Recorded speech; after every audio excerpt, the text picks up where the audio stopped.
Ассаламу алейкум туғандар, қандайсыздар? Назарыңыздарда қайрадан эле Базары жок каналы. Бүгін 19 июнь 2023 жыл. Мен Бишкек шаарынын түштүк батышы Эркин Тоо конушунда жүрөм туғандар. Ушул Эркин Тоо конушунда бир сатылуучу үй бар экен. Ошол үй жөнүндө сиздерге маалымат берейин дегем.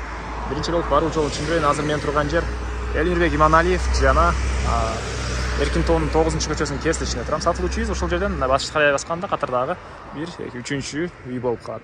Анан ориентирде туғандар Гагарин жана Элмирбек Иманалиевге алсаңыздар болот. Бул жака чейин маршрутка автобустар көптөгөн эле келет жана шаардын бурчуна көптөгөн маршруттар менен барсаңыздар болот тугандар. Бир аз эле түндүктү карай бассаңыздар балдар жөө эле Ала Тоонун мектебине барып келишет экен. Мына ушундай сайттар боюнча частный садиктер бар. Жана ошондой эле мына Гагарин өйдө турганда чоң бош жер бар. Ал жерге мектеп, садик, ФАП ушул сыяктуу объекттер курулуу пландары да бар экен. Эми барып калган маалыматты бир чекеден берейин сиздерге. Накей туғандар, келүү жолун түшүндүргөнчө бүгүнкү чыгышта сатылуучу үйгө да жетип келип калдым. Бул үйдүн көчө тараптан көрүнүшү эң эле чыгыш чек арасы накей бул жактан башталат. Эң эле батыш чек арасы бул забор бүткөн жерге чейин. Жалпысынан жердин аянты 4,5 соток. Жана айткандай Элмирбек Иманалиев көчөсүнөн 9-көчөнүн батышты карай бассаңыздар катардагы 3-үй тугандар. Так, жолдор накей шагыл төшөлгөн, орто кеңдикте. Электр энергиясы прожекторлар орнотулган. И балдар мектепке тугандар. Так, бул жерде жөө эле барышат, Ала Тоонун мектебине жакын эле. И бул жерде Элмирбек Иманалиев жана Гагарин көчөсүнүн кесилишинде мектеп, ФАП, садиктер үчүн чоң жер ажыратылган. План этилип аткан жагын карабакта бул жака жакын эле жерге мектеп салынат тугандар. Так, андан ары көчө тараптан көрүп тургансыздардай забор жана дарбаза. И алды тарабы чоң навес тугандар. Накей бул короосунун көрүнүшү.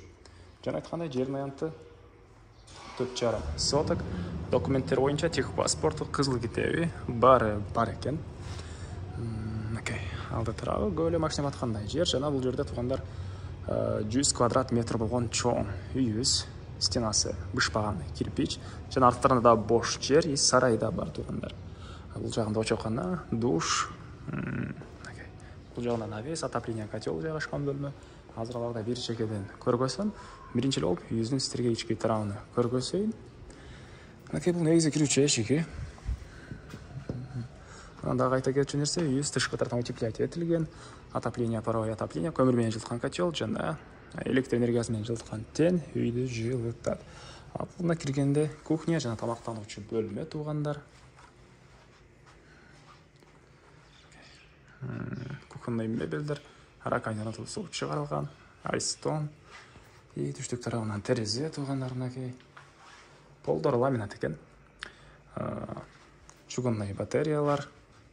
И андан ары түз эле кирсек, ондай бир бөлмө, холл. Бул холлдон калган бөлмөлөргө өтүп кете алабыз. Полдор ламинат, түндүк тарабынан терезе, кондиционер, көрүп тургансыздардай ремонт. Масалай ремонт тугандар. Негизинен көпчүлүк чалып талай мындай баасына ылайыктуу үйлөрдөн жиберчи, жакшынан шарты бар деген тугандарыбыз келишти. Сиздер үчүн жакшы вариант ушул үй деле тугандар, көпчүлүк үчүн жакшы. Мына ремонттору, жакшы ремонттору, жери стандартный орто эле 4,5 соток. Эркин Тоо конушу. Азыр баасын деле видео беришинде айтам. Так, накей көрүп тургансыздардай ремонт эми андан ары бул жакта дагы бир мындай бөлмө жайгашкан тугандар. Накей көрүп тургансыздардай ремонт, түштүк тараптан терезе, отопление материалдары, полдор ламинат. Анан биздин дайым күзөтүп жүргөндөр болсо, бул үйдү буга чейин чыгардың эле го деген комментарий келип калса керек.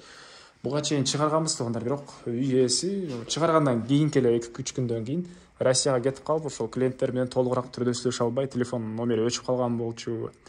Сага 2 номер калтырбаппын деп азыр кайра тартып аткан учуру тугандар. Азыр эми бул чыгарылышта 2 номер калтырам. Буюрса бири өчүп болсо экинчисине байланышсаңыздар болот. Эми мен сыртын ачып, калган маалыматты бир чекеден берейин. Мен кайра сатылуучу үйдүн коргосундамын тугандар. Алды тарабында чоң навес, бул жакта ракайнерден суу чыгарылыптыр жана ошондой эле дарбазадан кирип оңтап карай кирсеңиздер, бул жерде очокана. Бул тарабы стяжка болгон. Көрүп тургансыздардай 2 очок. И бул жерден түзөтсөк душ жайға шыққан туғандар. Душ жайға шығып тұр. Андан ары бұл жақта да бір маңдай навес. Жалпы екі машина келген батқандай жер. Өзінше бұл жақта да бір маңдай калитка ал жақтан көмір кигізеді ұқсайды. Үй иесі үйдің арты тарауға. Бұл жерден мөгештен кірсеңіздер, отопленияның котелы жайға шыққан бөлме туғандар. Отопление котелы жайға шыққан бөлме. Бұл жақта маңдай склад қатары тілі қолдансаңыздар болады ұқсайды, бөліп алып, банка сақтайсыздар ғой, ұшы сияқты. Долдары кафе екен. Отопление көмірменен жылытқан, жаңа электр энергиясымен жылытқан, темірменен үйді жылытады. Андан ары туғандар, сіздерге үйісінің арты тарауын көргесейін.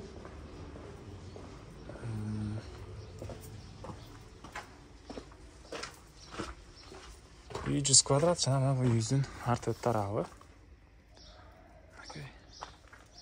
Biraz жер жемшекенге жер, жаңа алма бақтары, навес. Бұл жақта дағы навес, жаңа ылди тарауы негіз ойынша мұрдарақ үйесі мал қараған қарашып алған екен. Бірақ азыр қошырда бұл еркін тоуды ешкімділе мал қармайды туғандар. Шардан ділі анша алыс емес. Гагаринменен түзіле келсеңіздер, Гагариннің бүтер жері болып қалады. Азыр қошырда склад қатары кейін қолдан толығырақ бүтір алсаңыздар болады екен. Бұл үйіздің түндік тарағынан көрініші. Айтылған не малыматы қалды туғандар. Айтылған бірлер басы қалды оқшайды. Бұл үйдің басы 55 мың доллар сұратып тұр иелері. Анандағы сөйлеуші болады. Есін номермен экранға есетелдеп қалтырам. Зона қылып сөйлешіп көріңіздер, сөйлеуші болады. Анан достарменен, группалармен бұл видеоны істер бөлішсеңіздер, маға бұл иесіне чоң жардам берген достар туғандар.